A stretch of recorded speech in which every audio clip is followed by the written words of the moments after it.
그가 내게 좋은 일을 하였느니라. 이 말씀을 함께 상고하고자 합니다. 사람은 땅 위에 살면서 좋은 일을 했을 때 마음에 가슴 뿌듯합니다.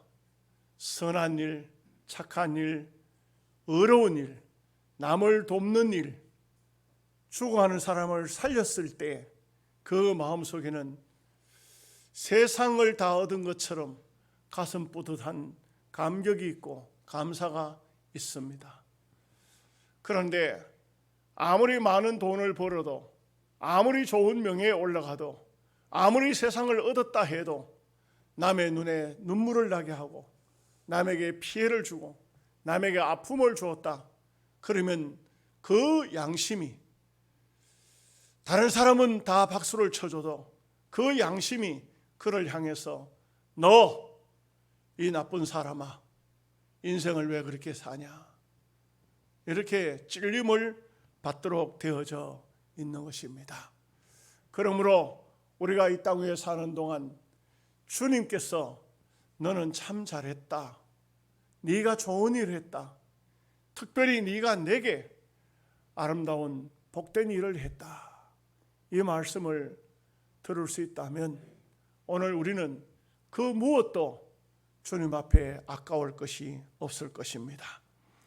오늘 이 본문의 말씀은 베다니 나병 환자 집에서 식사하실 때 한 여인이 그 옥합을 깨뜨려서 예수의 머리에 부은 하나의 사건입니다. 이것은 정말 사건입니다. 왜냐하면 이 향유는 그 당시 가격으로 따져도 300데나리온 이상에 팔아서 이상 가는 것을 보면 얼마든지 소위 주인을 잘 만나면 300데나리온에서 시작해서 300데나리온 이상을 훨씬 더 만날 수 있다는 것입니다. 굉장히 고귀한 값비싼 향유라는 것을 말해주고 있습니다. 그런데 이렇게 향유를 예수님의 머리에 부었는데 여기에 오늘 본문 말씀에 보니까 어떤 사람이 화를 내었습니다. 막 그 여자를 향해서 꽐을 치면서 화를 낸 것 같습니다. 이 비싼 향유를 갖다가 그걸 다 예수님의 머리에다 부어버렸냐고 이렇게 호통을 친 겁니다. 그랬더니 원래 그렇지 않습니까? 누군가가 어떤 사건이 벌어졌을 때 거기는 엇갈림 반응이 반드시 나타나도록 되어 있습니다. 이 사람이 고함을 치니까, 이 사람이 화를 내니까 제자들도 함께 같이 이렇게 동조를 했다는 것을 알 수가 있습니다. 그런데 우리가 중요한 것이 있어요.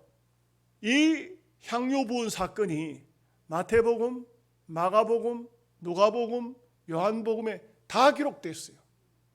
왜 그러냐? 예수님께서 이 여자가 행한 일을 천하에 어디서든지 전하라 하니까 제자들이 그것을 다 기록했다는 거예요.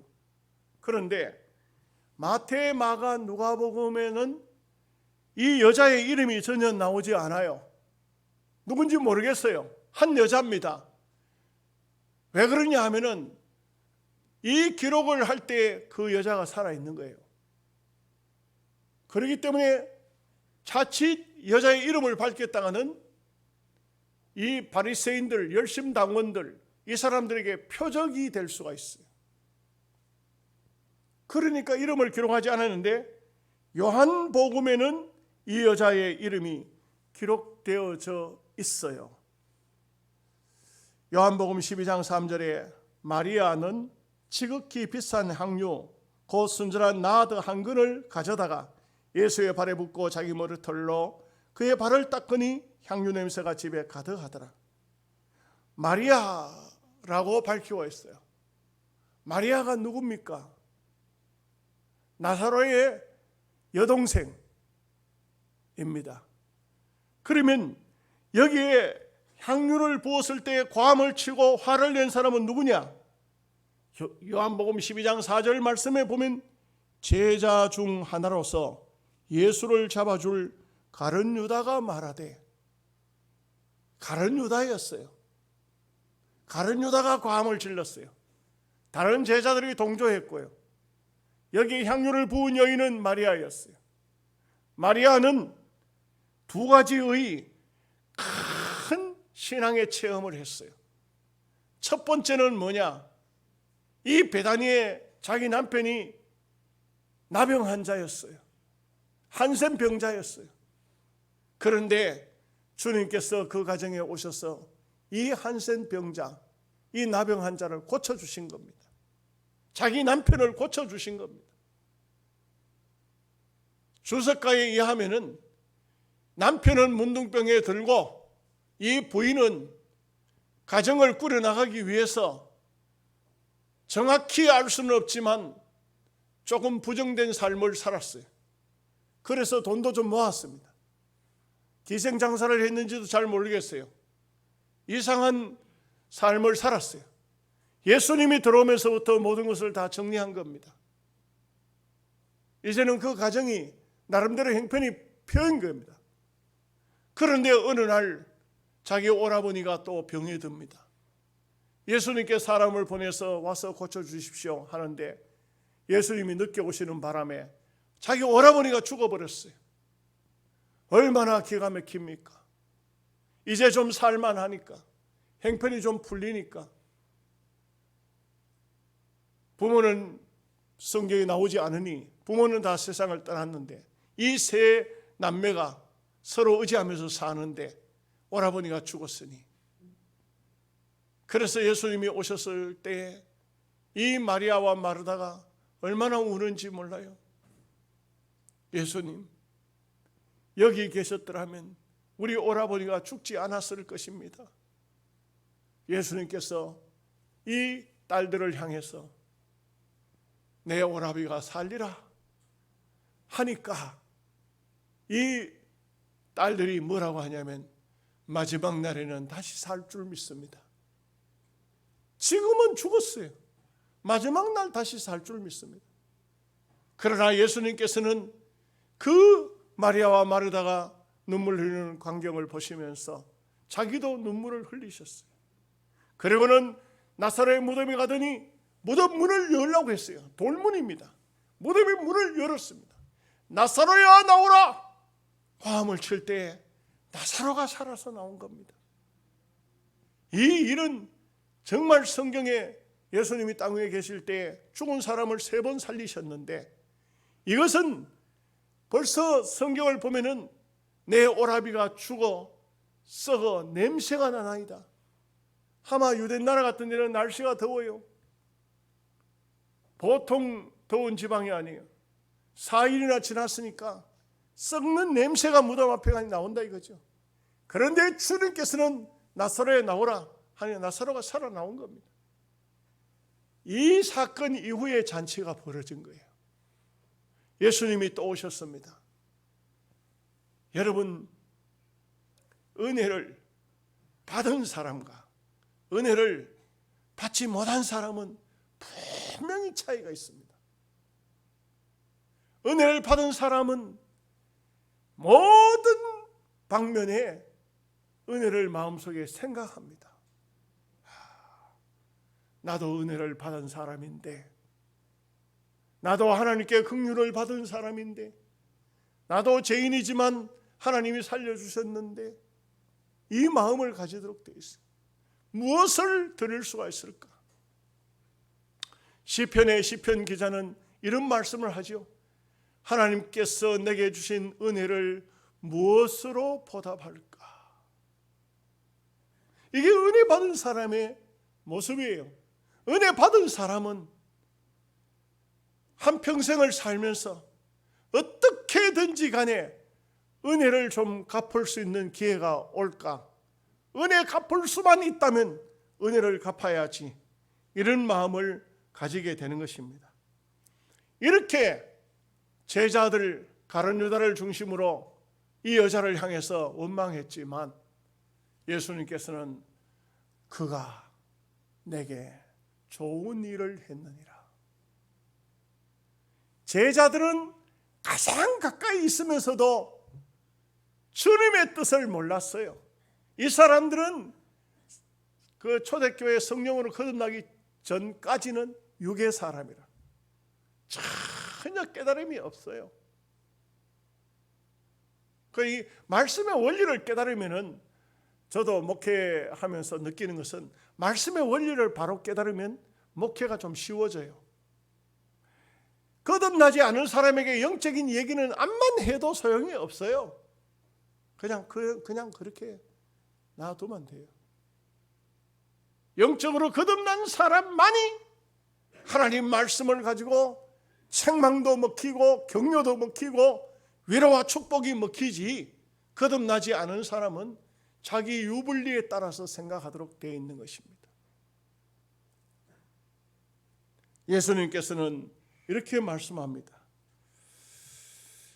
천하에 어디서든지 복음이 전파되는 곳에는 이 여자가 행한 일을 말하여 그를 기억하게 되라. 기억하리라. 이 여자가 한 일을 천하에 어디서든지 복음이 전파되는 곳에는 다 전하라, 이렇게 말씀하고 있습니다. 오늘 말씀이 이게 다죠. 여기서 우리가 몇 가지 교훈을 받아야 될 게 있습니다. 첫째, 신앙 고백이라는 것이 무엇이냐, 이것을 말해주고 있습니다. 여러분, 신앙 고백이 무엇입니까? 입으로 정말 고백을 잘했다. 주는 그리스도이시요 살아계신 하나님의 아들이십니다. 여기는 주님께는 영생의 말씀이 계시는데 우리가 니게로 가겠습니까? 내가 주님과 함께 죽을지언정 주를 버리지 않겠나이다. 참 시몬 보면은 그렇게 좋은 신앙 고백을 했지만 예수님을 모른다고 급할 때는 부인하고 말았어요. 아유, 부인 정도가 아니요, 저주까지 했어요. 예수님께 저주까지 했습니다. 결국은 뭘 말합니까? 신앙은 입으로 하는 것이 신앙이 아닙니다. 입으로 잘 믿는 거 아닙니다. 다시 말씀드리면 우리 예수 믿는 성도는 기도 많이 했다, 저 사람 전도 많이 하더라, 저 사람 뭘 참 훌륭한 일들 많이 하더라, 아닙니다. 입으로 하는 것, 그것은 가치가 없습니다. 행위로 하는 것입니다. 예수님이 마리아와 마르다와 나사로 세 가정에 오셨을 때 마르다는 예수님을 대접해야 된다. 그래서 막 온갖 반찬 만들고 뭐 음식 준비하고 했는데, 마리아는 주님의 발 앞에 앉아서 말씀을 듣습니다. 이 말씀을 듣는데 마르다가 화가 나죠. 지금 점심 준비해야 되는데 예수님만 있었습니까? 제자들도 있잖아요. 그러니 막 음식 준비하는데 동생이 안 보이는 겁니다. 그러니까 과음을 쳤죠. 마리아야, 너 뭐하냐? 빨리 와서 음식 만드는데 좀 대접하지, 준비하지 않고, 좀 와서 거들지 않고.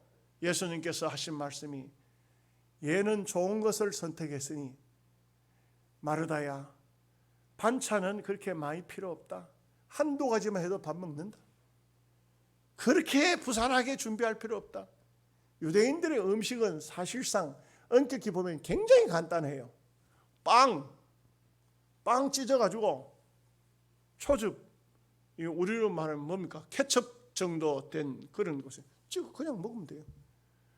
예수님이라고 특별한 음식 잡수는 거 아니잖아요. 육신적으로 예수님. 근데 그 뭐 준비한다고 난리를 법석을 떨고, 그리고 동생은 말씀을 듣고 있었어요. 이 마리아가 말씀을 기억한 겁니다. 어떤 말씀이요? 예수님이 십자가 위에 죽으셔야 되고, 만민을 위해서 십자가 위에 피 흘리고 만민을 속죄한다는 것을 마리아는 들은 겁니다. 제자들은 귀넘어 들었습니다. 예루살렘에 올라간다 할 때도 제자들은 예수님께서 내가 올라가면 바리새인과 서기관들과 장로들에게 핍박을 받아 십자가에 죽어야 하리라. 제자들이 깜짝 놀라면서 주님, 그런 일이 주님께 미치지 않기를 원합니다. 그런 일이 없기를 원합니다. 그러나 마리아는 바로 어떤 생각을 한 겁니까? 주님이 십자가 위에 죽어 장사 지내질 것인데 주님의 몸에다가 향유를 부어야 되겠다. 그래서 향유를 머리에다 부어서 온몸에 향유가 머리부터 흘러내리도록 한 거예요. 향유라는 것은 굉장히 비싼 것입니다. 이것은 히말라야 산맥이나 어떤 그런 고지대에서 나오는 아주 고귀한 식물에서 나오는 그 식물에서 나오는 물 썩지 않은 것이 향유예요. 향유. 우리가 쓰는 향수는 물수자잖아요. 그 향유에다가 물을 탄 거예요. 그렇지만 이것은 식물에서 나오는 그 원액이죠. 원액. 굉장히 비싼 거고, 아주 저 근동 지방에서는 아주 부자나 또 고관 대작들이나 쓰는 그런 것입니다. 이런 것이기 때문에 이 향유를 그대로 예수님께 부었다는 것은 얼마나 중요한 것입니까? 신앙생활하는 분들 중에 더러 그런 분들이 있습니다. 입으로는 정말 잘 믿는데 하나님께 드리는 것은 아깝습니다. 못합니다. 가난한 자를 위해서, 어려운 사람을 위해서, 정말 사회에 어두운 것을 위해서는 돈을 못 씁니다. 자기 자식을 위해서는 얼마든지 써도 하나님의 나라를 위해서는 못 쓰는 사람들이 참 많습니다. 그런데 이 마리아는 300데나리온 되는 이 향유, 300데나리온이 서민들이 함부로 만질 수 있는 돈이 아닙니다. 그 당시 한 데나리온이 하루 종일 일한 사람의 품값입니다. 300데나리온이면 1년 동안 돈을 하나도 안 써야 돼요. 안식일 52주 안식일 있지 않습니까? 그걸 빼고 나면은 거의 1년 동안을 계속 한 푼도 쓰지 않고 돈을 모아야 300데나리온의 돈이 모이는 거예요. 굉장히 큰 돈입니다. 서민들 쪽에서는. 아주 넉넉한 부자들이야 얼마든지 그런 돈을 가질 수 있지만, 가난한 사람들은 굉장히 큰 돈입니다. 이것을 예수님 앞에 그냥 부을 수 있었다는 것은 예수님을 전심으로 사랑하지 않으면 할 수 없는 거예요.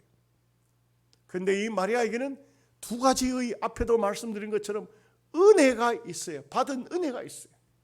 자기 남편이 한센병에서 고침을 받은 것, 자기 오라버니가 무덤에까지 들어갔다 살아난 것, 이걸 생각하면은 주님 앞에 뭐가 아깝겠습니까? 아까울 것이 없었어요. 여러분, 헌신이라는 것은 몸을 바쳐서 최선을 다하는 것입니다. 제가 책을 한번 읽어보는 가운데 미국 폴랑스 카페르라는 도서관이 있습니다. 이 도서관에 도서관장이 학교의 선생님을 향해서 우리 도서관에 책을 정리할 학생을 하나 좀 보내주시오. 그 알바생을 하나 보내달라고 부탁을 했습니다. 그랬더니 이 선생님이 학생 하나를 도서관에 보냈습니다. 그랬더니 도서관장이 도서 카드를 주면서, 얘야, 책이 온 사방 흩어져 있어서 정말 책이 지금 굉장히 책 찾기가 어렵다. 이걸 좀 차례차례 좀 정리를 네가 우리로 말하면 가나다 손으로, 미국으로 따지면 ABC 손으로 책을 좀 정리해 주면 좋겠다. 독서 그 책 카드를 갖다 줬습니다. 그러면서 이 도서관장이 하는 말이, 애야, 이 많은 책을 정리하려고 하면은 시간이 많이 걸릴 것이니까 마음을 급하게 먹지 말고 천천히 정리를 하거라, 이렇게 시켰습니다. 그랬더니 네, 관장님, 알겠습니다. 그리고 그 책을 정리를 하는데 도서관장이 앉아서 가만히 보니까, 이 녀석이 얼마나 지혜롭고 또 부지런하고 열심히 하는지 참 아이가 특이하다 보고 있습니다. 그런데 도서관장이 생각하기는 아무리 빨리 해도 이거는 3일, 4일, 일주일은 갈 것 같은데 한 이틀 되니까, 관장님 한번 보시죠. 둘러보니까 다 정리를 해놓은 겁니다. 너무 놀랐습니다. 너무 신기했습니다. 세상에 알바생으로 와가지고 도서관 책 정리하는데 이렇게 열심으로 하는 아이는 본 일이 없고 이렇게 지혜롭게 하는 아이는 본 일이 없는 거예요. 이 도서관장이 한마디 했어요. 얘야, 내가 볼 때 너는 미국에서 장차 큰 인물이 되겠다. 내가 볼 때 너는 장차 큰 인물이 되겠다.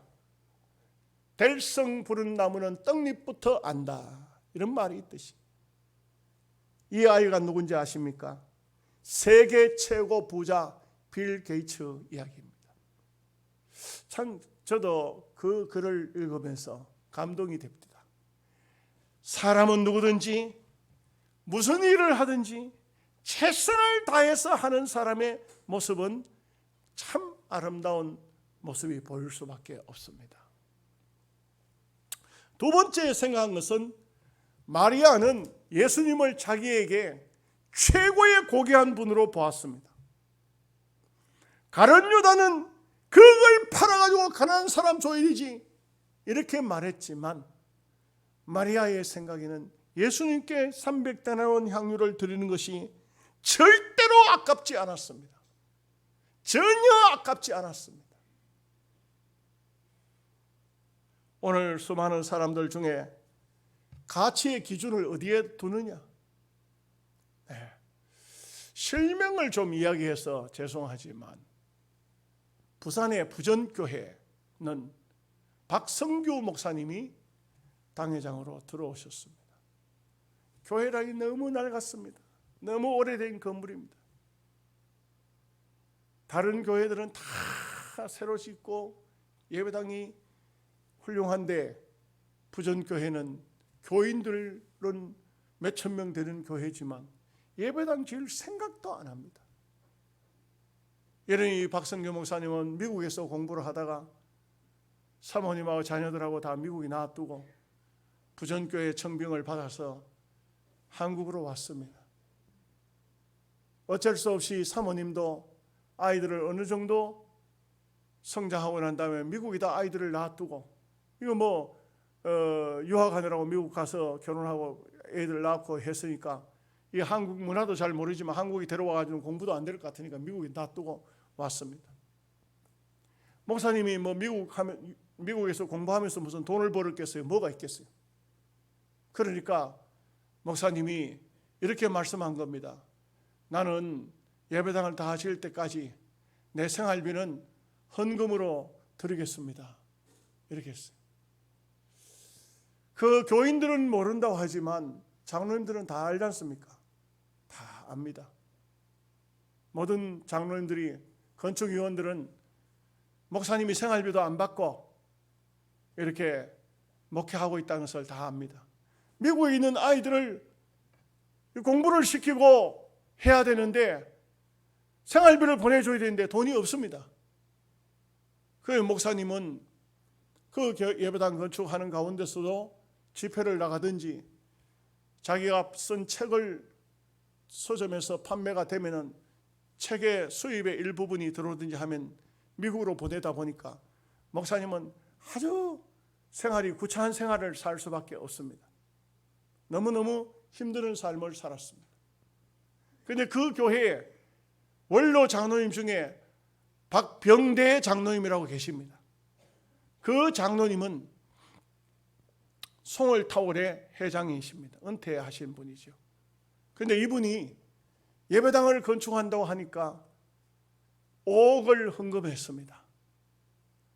또 예배당을 건축하는데 아직도 힘드니까 2015년, 13년에 5억을 하고 14년에 5억을 헌금했습니다. 그리고 2015년에 아직도 예배당은 힘들고 어려우니까 5억의 돈을 헌금을 하려고 하다가 목사님의 사정 얘기를 들은 겁니다.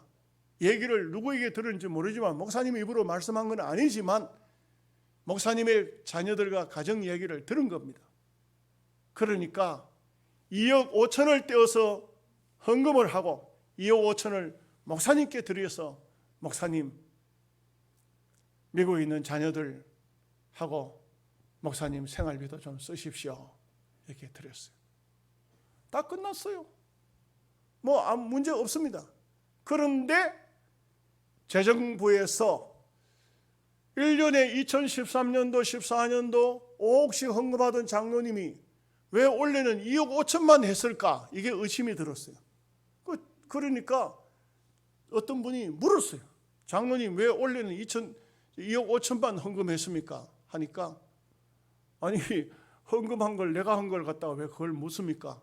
나는 반은 하나님께 내가 한 5억 정도 마음 먹었다가 반은 하나님께 드렸고 반은 우리 교회가 담임 목사님을 살펴주지 않으니 내가 2억 5천을 그 목사님께 드려서 가정에도 쓰고 자녀들에게 쓰도록 했습니다. 했는데 이게 문제가 됐어요. 당회가 그 장로님을 소환하고 그 장로님에게 왜 목사에게 건축하는 이런 어려운 때에 2억 5천이나 돈을 줬느냐? 이게 막 그래가지고는 제가 보니까 막 신문에도 나고 난리가 났어요. 엇갈린 평가가 나옵니다. 항상 어떤 사건이 있으면 엇갈린 평가가 나옵니다. 첫째, 교회를 건축하고 있는데 목사가 그런 돈을 줘도 받으면 안 되는데 왜 받았느냐? 목사는 윤리적으로 잘못됐다. 이렇게 말하는 사람이 있습니다. 두 번째, 교회가 담임 목사를 강단에만 세우지 가정을 살펴주지 않으니 은퇴 장로님이 살펴준 것인데 그것을 말하는 분들이 잘못됐다. 저는 어떤 평가도 내리지 않습니다. 어떤 것이 옳은지도 모르겠습니다. 세월이 흘러서 부전교회는 다 완공이 되고 그때 시끄러웠던 사건들은 다 사라졌습니다만 그 후유증은 아직도 마음의 상처로 서로가 남아있는 것입니다. 여러분 생각에는 어떨런지 저는 모르겠어요. 여러분들은 어떤 판단을 내리고 어떤 마음을 가질런지 모르겠습니다. 그러나 오늘 말씀을 볼 때 분명한 사실은 마리아는 예수님께 자기의 모든 것을 다 줘도 아깝지 않다는 그런 마음을 가지고 있었습니다. 미국의 선교 역사에 보면은 세 아들을 가부가 키웠는데 이 세 아들을 아프리카에 보냈더니 첫째 아들 가더니만 죽었다는 통보가 왔습니다.